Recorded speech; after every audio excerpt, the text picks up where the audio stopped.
வணக்கம், நான் உங்கள் தமிழ்ச்செல்வன். நம்ம தஞ்சாவூர் டெல்டா பகுதியில் ஒரு விவசாயி ஆர்கானிக் உரத்துக்கு மாறி இருக்கார். அதாவது இயற்கை விவசாய முறையை செய்கிறாங்க அப்படின்னு சொல்லி நம்ம முதல் வீடியோ ஒன்று போட்டிருந்தோம்.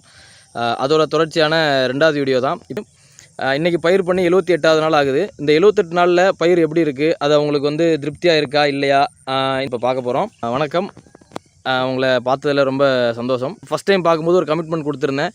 உங்களுக்கு ஈல்டு நல்லாயிருக்கும், மண்ணை நம்மளால் மாற்ற முடியும், இந்த மாதிரிலாம் சொல்லியிருந்தேன். நீங்கள் வந்து ஒரு பெரிய நம்பிக்கையோடு தான் இந்த விவசாயத்தை பண்ணியிருந்தீங்க.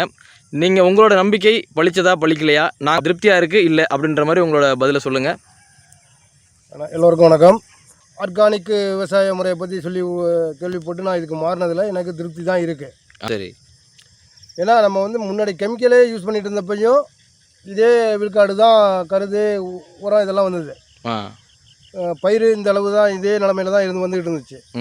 இந்த முறை வந்து உங்களுக்கு திருப்திகரமாக இருக்குது. இதை மற்றவங்களுக்கு சொல்கிறதால நான் தரும்னு நீங்கள் நினைக்கிறீங்களா, இதை சொல்லலாம்னு நினைக்கிறீங்களா? கண்டிப்பாக இது நம்ம நன்மை நேரடியான நன்மை இல்லைனாலும் மறைமுகமாக எதிர்கால சந்ததிகளுக்கும் இந்த மண்ணை காப்பாற்றுறதுலையும் மிகப்பெரிய நன்மை இருக்குது.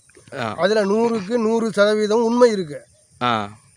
மறுபடியும் வந்து இப்போ மற்ற என்ன அந்த வீடியோவுக்கு அப்புறம் என்னை வந்து இப்போ இந்த மாதிரி விவசாயத்தை பற்றி ரொம்ப ஆர்வம் உள்ளவங்க 2 வந்து சந்திச்சிருக்காங்க.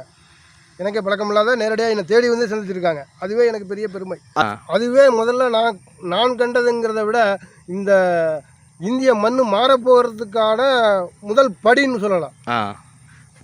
இந்தியாவினுடைய விவசாய மண் இந்த கெமிக்கல்லிருந்து மாறுவதற்கான முதல் படி இல்லை 2வது படி. நான் தான் முதல்னு சொல்ல முடியாது. எனக்கு முன்னாடி நிறைய பேர் செஞ்சுருப்பாங்க. ஆமாம். அதனால் நானும் இதுக்கு அதில் நானும் சேர்றேங்கிறதுல எனக்கு பெரிய சந்தோஷம். இந்த சுற்றுவட்டார பகுதியில் நீங்கள் தான் முதலாக பண்ணியிருக்கீங்கன்னு நான் நம்புகிறேன். நம்மளுக்கு முன்னோர்கள்லாம் சொல்லியிருக்காங்க, கண்ணால் பார்ப்பதும் பொய், காதால் கேட்பதும் பொய், தீர விசாரிப்பதே மெய்யின்னு. கண்டிப்பாக. அது போல் நாம் வந்து நீங்கள் சொல்கிறத மட்டுமே நான் கேட்டுக்கிட்டு இருந்தேன், அதனால் நான் இப்படி போயிட்டேன் இல்லை இப்படி வளர்ந்துட்டேன்னு சொல்கிறதெல்லாம் நீங்கள் பண்ண வேண்டியில்லை.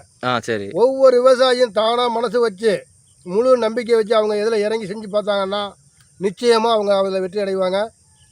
அதனுடைய பலன் அவங்களுக்கு தெரியும். இதில் சந்தேகமே வராது. ரொம்ப சந்தோஷம்.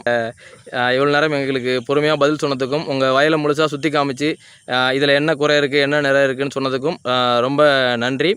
எல்லாருக்கும் வணக்கம். வணக்கம். நாங்கள் எப்படி செயற்கை விவசாயத்திலேருந்து இயற்கை விவசாயத்துக்கு மாறணும் அப்படின்ற வீடியோவோட லிங்க் வந்து கீழே டெஸ்கிரிப்ஷனில் இருக்குது. தேங்க்யூ.